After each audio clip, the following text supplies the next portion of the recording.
Hello everyone and welcome back to another channel update video. This is a update video other than a progress video because there isn't too much progress to display at the moment. There is some progress which obviously I'm going to show you, but just a brief introduction. In fact I might just jump straight into it. So we took out everything that was inside of this bad boy. Excuse the poorly organised cables, that is a rushed initiative over here. So, as you can see, the floor is cut here, along the kind of edge down here. It's also drilled to remove the swat welds. The same process is happening here, and then in the underside, which I can maybe briefly show people. No, you're not going to see much in the hen.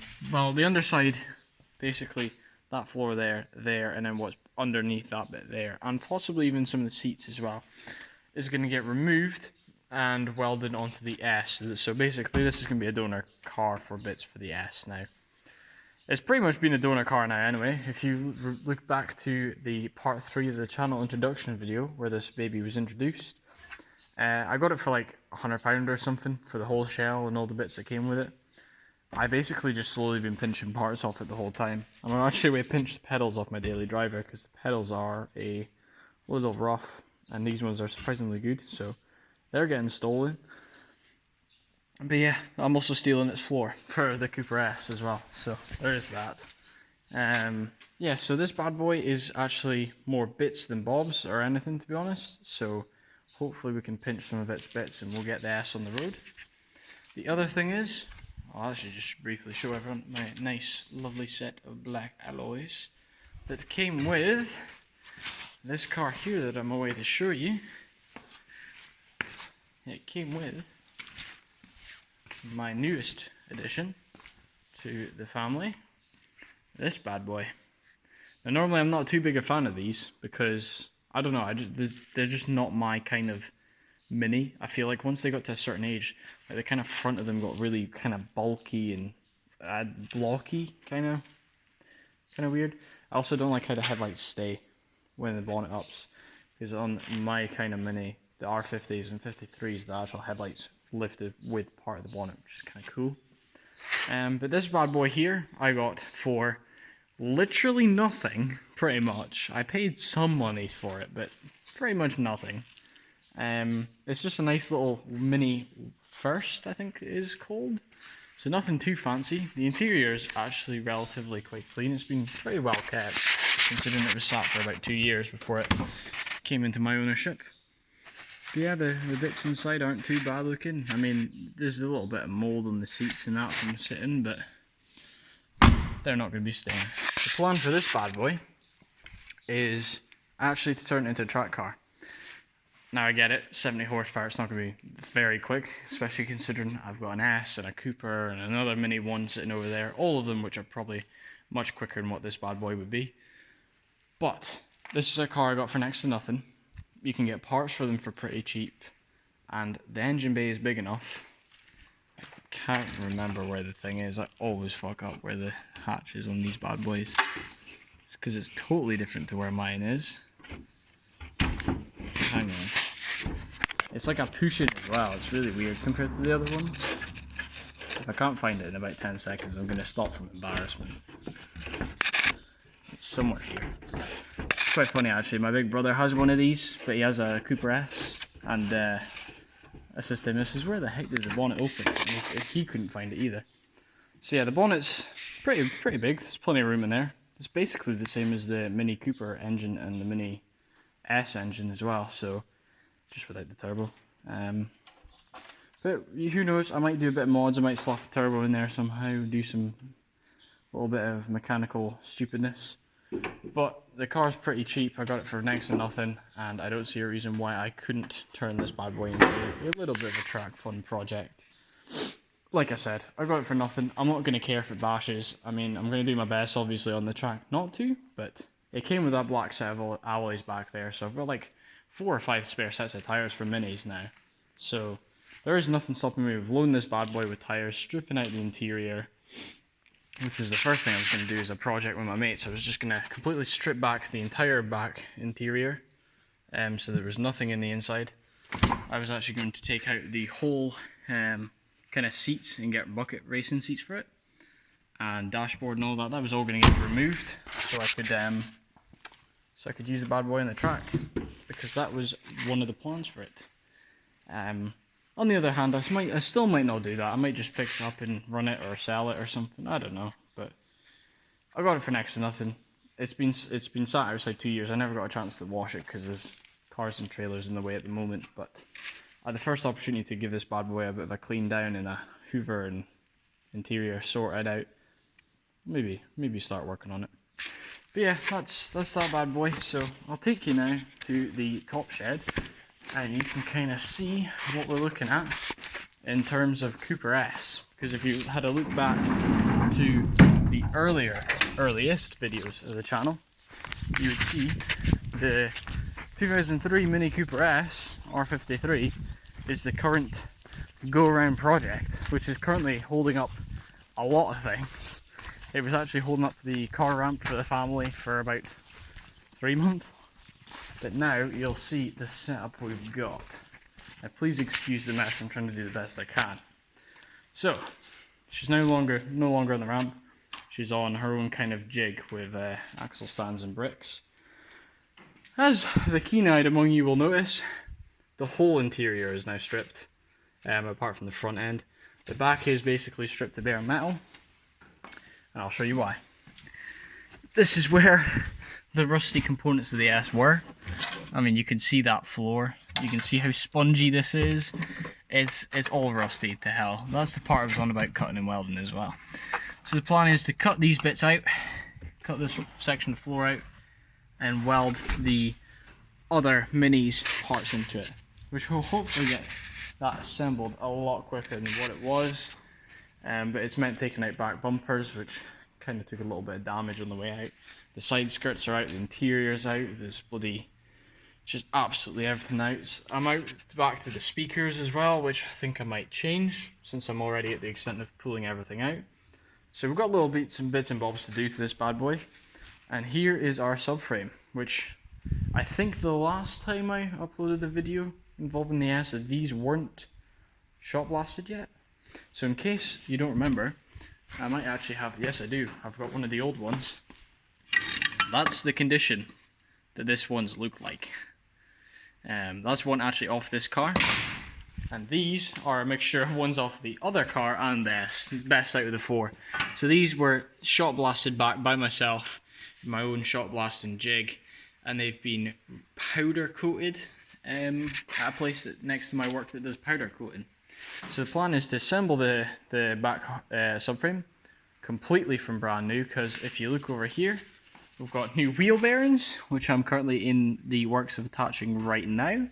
We've got new discs, new calipers, new brake hoses, just the whole works. And if you look here, some of the bushes were buggered, so I decided to go with a nice set of fancy ass bloody Powerflex bushes, which cost a lot, cost more than getting the subframe done, which was kind of shocking. Actually no, it cost about 20 quid less.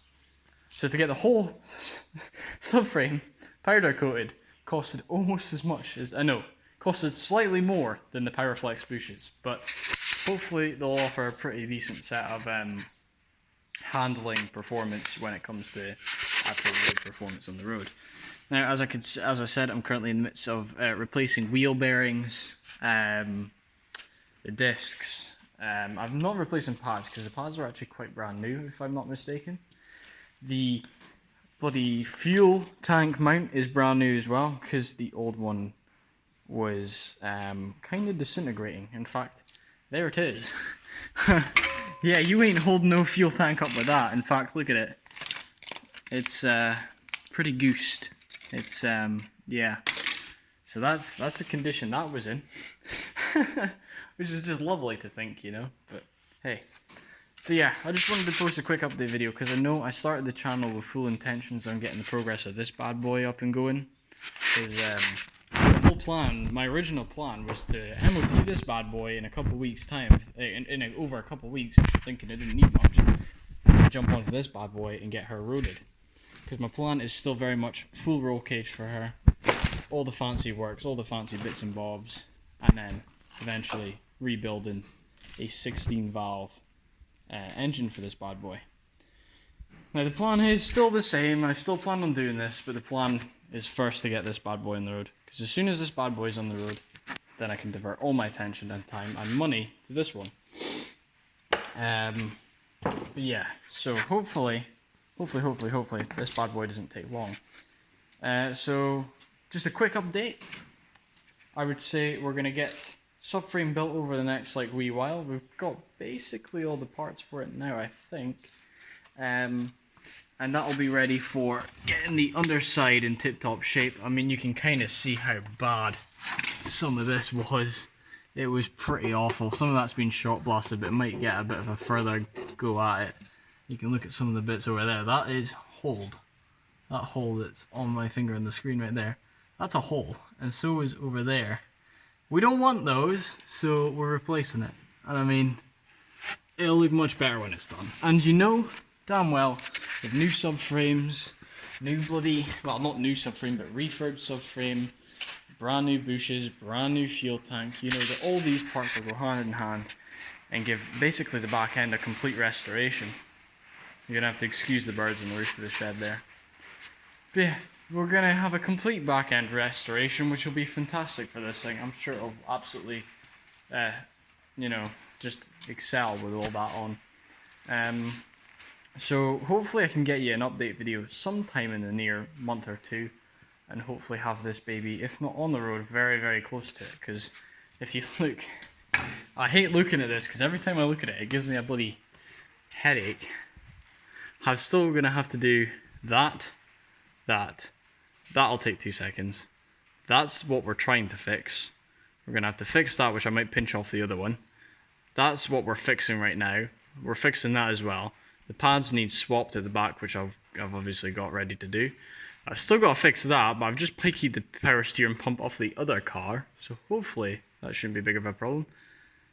The handbrake cables are also being swapped, and then the exhaust leak at the bottom is also currently getting, or will get fixed. So yeah, a lot to do still, but we've done a solid amount of work. A good 99.8% of it has all been done by myself, which between work, gym, this, and the occasional day out, because I mean, it doesn't sound it outside, but it is usually, or it has been usually the last couple of weekends, a really nice summer. So between all three of those things, plus this, it's becoming increasingly hard to get time and be able to put the effort into it, but it ain't gonna stop me.